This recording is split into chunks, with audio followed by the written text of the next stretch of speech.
안녕하십니까. 4.16 세월호 참사로 희생된 다남고 2학년 8반 장준형 아빠 장훈입니다.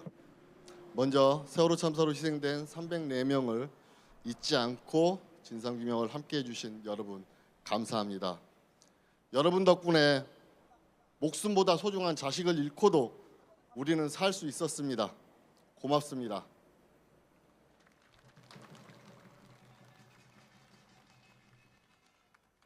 (10년의) 세월이 흘렀습니다. 교복을 입고 수학여행을 떠난 준영이가, 고등학생 준영이가 어느새 28살 청년이 되었습니다. 내 아들 준영이가 어떤 모습으로 변해 있을지 정말 궁금합니다. 10년의 세월이 흘렀습니다.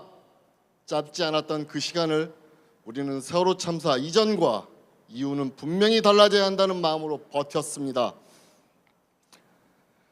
세월호 참사의 책임은 사람의 생명보다 돈이 더 중요한 선사, 자기들만 살겠다고 승객들을 배 안에 가둬놓고 탈출한 선원들에게만 있는 게 아닙니다.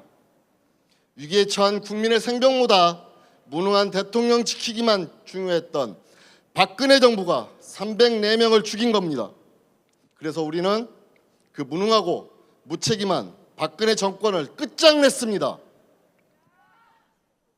10년의 세월이 흘렀습니다. 한겨울 광장에서 우리는 촛불 하나로 위기에 빠진 대한민국을 구했습니다. 그런데 그 촛불 연맹의 성과를 윤석열 검찰 독재 정권이 무너뜨리려 하고 있습니다. 윤석열이 만든 특수단의 부실한 수사로 세월호 참사 고위 책임자들은 모두 무죄 판결을 받았습니다. 어렵게 유죄 판결을 받아낸 저들은 모두 사면 복권시켰습니다. 세월호 특조위 조사를 앞장서 방해했던 추경호와 김영석은 당당히 이번 총선에 출마했습니다. 당시 해경청장이었던 김석규는 책을 내고 목소리를 높이고 있습니다. 기가 막힙니다. 우리는 단 한순간도 세월호 참사 책임자들을 용서한 적이 없는데 윤석열이 무슨 권리로 그들을 사면하고 복권시킵니까? 304명이 죽었는데 대체 왜 책임자들에게 죄가 없다고 합니까? 피해자들과 국민은 세월호 참사의 국가 책임을 물었는데 왜 윤석열은 그들의 책임을 묻어버립니까? 2014년 박근혜보다 2024년 윤석열은 더 악랄하고 더 무능하고 더 무도하고 더 무책임합니다. 2014년 박근혜 정권은 뭘 하겠습니다.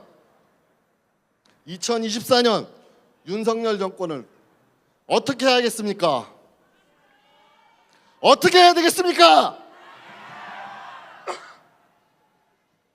여러분 부탁드립니다. 2014년 세월호 참사로 희생된 304명을 기억해 주십시오.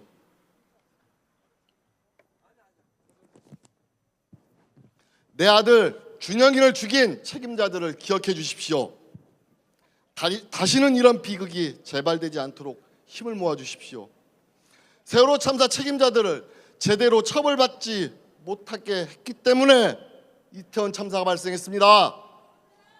감히 대통령이라는 작자가 이태원 참사 특별법을 거부했습니다. 압니다. 아무리 몸부림쳐도 저는 제 아들을 다시 볼 수 없습니다. 내 아들 준영이를 다시 볼 수 없습니다. 하지만 정말 보고 싶습니다. 우리 준영이를 죽게 만든 세월호 참사 책임자들을 다시 법정에 세울 수 없습니다. 세월호 참사 책임자들을 다시 법정에 세울 수 없지만 이태원 참사 책임자들은 법정에 세울 수 있습니다. 앞으로의 세상은 저와 같은 우리 준영이와 같은 억울한 피해자가 생기면 안 되는 세상 아니겠습니까? 국민의 생명과 안전을 보호하지 못한 대통령은 자격이 없습니다. 죄송합니다.